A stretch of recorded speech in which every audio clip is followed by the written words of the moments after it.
offense. Maybe you should probably draft him when he gets to the NFL. I'm just saying. But yeah, and that would be the perfect, because think about it. The ballot, you can't trade, you cannot trade Jalen Ramsey to any team in the AFC. That's a death sentence. That's the kiss of death. You literally are shooting yourself in the face. So I'm trading him to the NFC to where I never have to see him again, most likely. And then I'll get a bunch of NFC draft picks. And let's say the Rams, something happens, they get injuries in the skid and they only win 10 games. Well, look what you got, a mid-first round pick now. All so right. I think in the Rams, in short, my team should go all in. Not just because they're my team, but they I don't should have go enough energy for this. Anyways, in that I got the energy, bro. In that I got same you. note, Minkah Fitzpatrick, who was also on the block for the past couple of weeks, officially got moved to the Steelers for what? I don't remember. I think a couple firsts. It's definitely a first. A couple of firsts? I think it was one first. One first, or maybe cash consideration? Because they definitely got a first for him. But the Steelers, honestly... But how do you see him fitting in with the Steelers? He's their best defensive back, and they're probably going to overutilize him. That's not saying much. It's saying enough. I think if you can't put him at free safety, because you still have corners you can't cover, and Joe Hayden is prone to get beat. So at least if you put him in the slot, or if you put him at outside corner... My whole thing, though, is like, don't you get Minkah Fitzpatrick so that he can be a DB and actually like swarm the top half of the offense and make plays? Like, isn't that what you want him to do? This is why I think you either play him in the slot or you play him at outside corner and move Artie Burns to the slot, because Artie Burns is trash. Let's just be honest. He's not a good starting corner. Is Artie Burns. Is he worse than Eli Apple? Eli Apple's pretty terrible. Let me tell you that.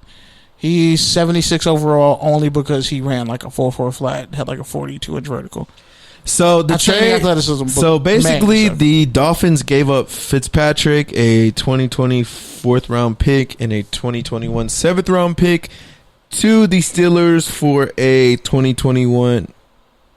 Wait, I'm sorry. Yeah. Exchange for a 1st and 5th round pick in 2020 and a 2021 6th round pick. So basically, he stabilizes their defensive back room. Because if you need him to play outside corner and you're going to put Artie Burns in the slot, then you just have a safety double and cover. My whole Artie thing Burns. with that whole trade, and it's a lot of like what.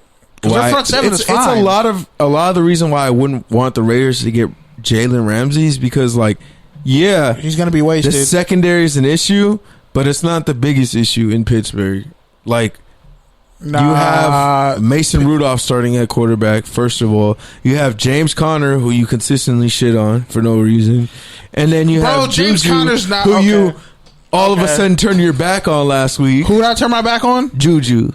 You were talking hella shit about Juju last week. I never thought he don't have... You never stand out for Juju. I do stand Shut for the Juju. fuck up. I stand for Yeah, Juju. shut up, bro. You were standing for Juju all last year. Like, I told you guys. Oh, blah, blah, blah. I told you he was going to be good. On it, I told you he was going to be good. I told you he wasn't Dwayne Jarrett 2.0, blah, blah, blah. And I was right. Yeah. But now all of a sudden you're turning foil on it. He's not a number one receiver. Now all of a sudden you're turning foil on it. Let's talk about it. Let's talk about it. But you got to shut up first. I'm calling Fancore. Call Fancore. Guess what, dog? In case y'all didn't know from the Good News Showcase, I love debating.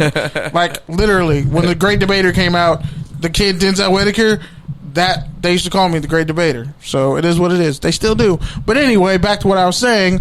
Because talking to you is about as boring as that movie. Lies. I didn't even see the movie. First off, no one believes you. Damn. So that makes you even more of a culture vulture. Your shirt and pants are way too tight. Are over here citing a movie you never even saw. But the culture saw it, and they came back and told me. And I know the 1 week you're wearing fitted, proper clothing. You're not trying to get off my head about wearing tight clothing. Fam, all right. I'm not wearing tight clothing, but you literally have been scratching your leg and your chest for like 10 minutes. It's really weird. Like, wear looser clothes, bro. Untuck your shirt, because that button's about to pop out. Bro, I've seen bops in Magic City with less miles than those Jordan slides you be wearing every day. I threw those away. So fuck you. I threw those away. I threw away. And you threw away a piece of your soul while you did it. I mean, I do that every day. I do that every week coming on in the show. Let's be honest. But yeah, back to Minkah Fitzpatrick. I really gotta stop pressing that button. The Steelers, it still doesn't address all the problems they have on offense. Bro, their front seven, well, shit, they're going to need people to play competent defense if Mason Rudolph was back there. Which, by the way, that play by Devin Bush was nice last week. Yeah, another guy the Raiders passed on. To think, maybe you should draft a linebacker, a middle linebacker who runs a 4-4 and can actually hit and play the run. Instead of getting rehashes. Instead of getting three outside, three linebackers who none of them run a 4-7. Like, I know Vontaze Burfict never ran a 4-7. Speaking of which, did Vontaze Burfict ever run a 4-7? The Bulldogs, man. The Bulldogs is coming back 2 years with some of the actual official, the writer, one of the animators, like some on of the HBO, people, right? Yeah, some of the people from the original team are actually coming back. Hey, and shout out to Black Jesus for finally going to be played on Comedy Central on the 20th. It's about damn time. I never got into that show. You fucking suck. That's why. Smoke yours, crew. Shout out to Slink Johnson, OG, triple OG. I know who Slink Johnson is. You better know who Slink Johnson is. Yeah, I know him from Instagram. And he's from out here. Like, he's from out here. Like, I didn't know that. He's pretty close to the studio if you really wanted to. I don't know that. We should get Slink Johnson on, bro. I really want to talk to him and Corey Holcomb, my idols. Like, if I find out Corey Holcomb is my father, I'm gonna be really mad because he's from Chicago and my mom. Never mind. Love you, Mom. But not all fat black dudes look alike. There, I'm gonna just say that. But anyway, yeah, man, Minkah Fitzpatrick, I just don't think he's the answer, and I think giving up a first. How is he not gonna make their defense better? After they've already invested, they've invested money in the secondary. They invested draft picks. No, they've invested. They built through the draft for that defensive line. Most of their defense is first round picks. Let's go through. That's what I'm saying, though. Cameron Hayward. Now you're gonna waste another first round pick. Devin Bush, Bud Dupree, T.J. Watt. Stephon Tuitt wasn't a first round pick. I don't think he was. Artie Burns, Joe Hayden was the first round pick, but for Cleveland. Not Morgan Burnett. I don't know who the hell started at free safety. Sean Davis was like a second round pick. Yeah. And they drafted another safety in the second round. And then Terrell Edmonds. Edmonds was a first round pick. There you go. So they got a bunch of first round picks. That's what I'm saying. But they don't have first round production on that defense. And Minkah Fitzpatrick, investing another one there, and especially if you're not going to let him play actual safety. Minkah was a good player on a bad Dolphins defense. I'm him not and saying Xavier he's sorry. Howard were their best two players. I'm not saying he's sorry. What I'm saying is he's just not the answer. So he's just he's not Allen Iverson. We get it. Here's the thing, man. The Steelers should be tanking. But instead, they're going to take a first-round player. My Steelers fans going to shoot you, dog. Big Ben's going to be out for 6 weeks, bro. He's out for the year, bro. No, Big Ben is on IR. He's done for the year. Okay, so Brees is the one who's out for 6 weeks. Brees is the one who's out for like 6 weeks. Okay, so Big Ben is out for the whole year.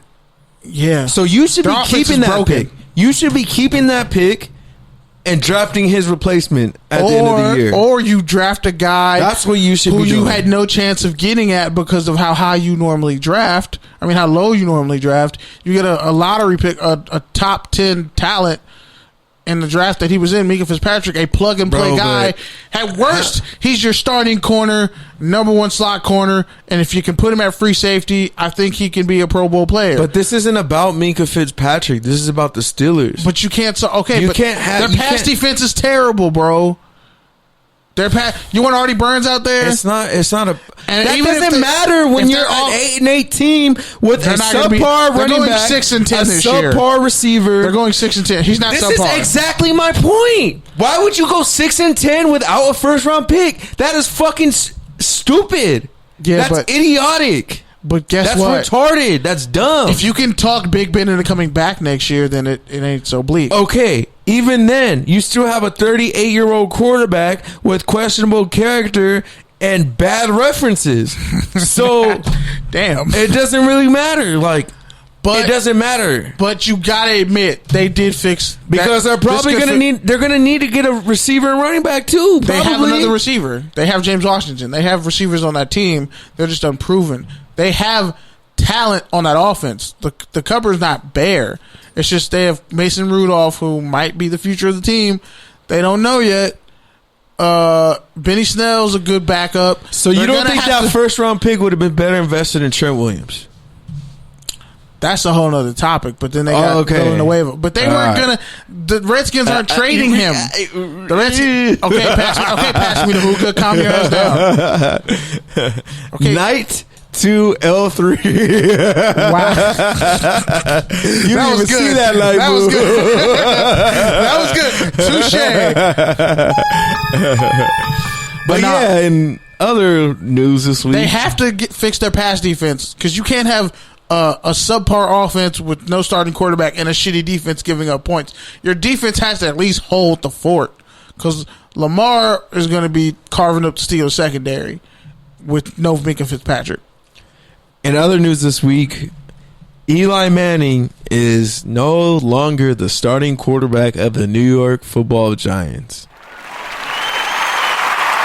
So if you didn't hit a button, I was.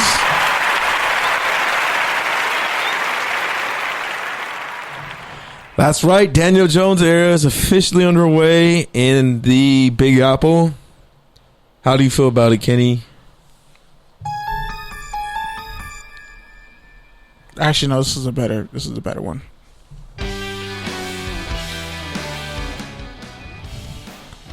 I'm gonna explain why real quick. Why this was a better option. I'm gonna be incredibly calm about it. I just want to say, first off, you couldn't have picked a better replacement than a guy like Daniel Jones, who ran like a 4.6 or 4.7, whatever, pro day. Has pretty much Eli Manning, just athletic. He's Eli Manning 2.0, and he was coached by David Cutcliffe, the most successful coach in Duke football history. And he's exactly what this Giants team clearly needs and wants with Pat Shurmur. Because let's be honest, they're not running a vertical passing offense. If they wanted to do that, they would have drafted Dwayne Haskins, but they didn't kept Odell. But the Giants don't like black quarterbacks. There, I said it. History proves me right. So because of that, I mean, it's not a coincidence that the black quarterbacks always end up in the same places, right? Ding, ding, ding, ding, ding. But they don't end up at the New York Giants. At least the Jets had Geno Smith. They tried it, but man, the Giants. The Cowboys had Quincy Carter. Those were dark. Those were dark times. They were just desperate. Like, bro, I was looking at the Cowboys on Madden for years. I was like, Troy Hambrick? Get the fuck out of here. Bro, how do you have 4 quarterbacks and they're all 70s or below? 78 to 71. Yeah, and Drew Henson, I was like, fam. This is terrible. Y'all need help. What are y'all doing? So when I look at the type of offense that Daniel Jones came from and how great he played in the preseason, you might as well get the young guy out there because Eli Manning's going to throw it and protect himself. He ain't using his legs. He's done all he can do for you. His career record is 116 and 116. This dude is the definition of room temperature mayonnaise as far as a starting quarterback goes. He's the definition of ice cream that when you come from the store and you leave it on the bed because you're still bringing up all the groceries and it kind of melts a little bit, that's Eli Manning. Yeah, when you put it in the freezer, it's great, and the right protection and all that, it's fantastic. See the Super Bowls, see when he led the league in passing or was up near the top of the league in passing with like 4,500 yards passing and had like 2 1,000-yard receivers, Hakeem Nicks, and he had Victor Cruz, and then he had Mario Manningham, and I think Steve Smith too. So, like, in his young career, and I could see this happening for a Daniel Jones because they already have receivers in place. When Golden Tate comes back, Sterling Shepard, you got Evan Ingram at tight end, you got Saquon, who's a powerhouse. You literally just need to pitch and catch it and hand it off to the running back. And I think they're trying to build off, okay, here's what we went right with Eli, here's where we went wrong, but here's what Eli did that was good and or great. And clearly with how that they picked Daniel Jones, he embodies what they want this franchise to be. So really he just has to be that and continue to be that and more.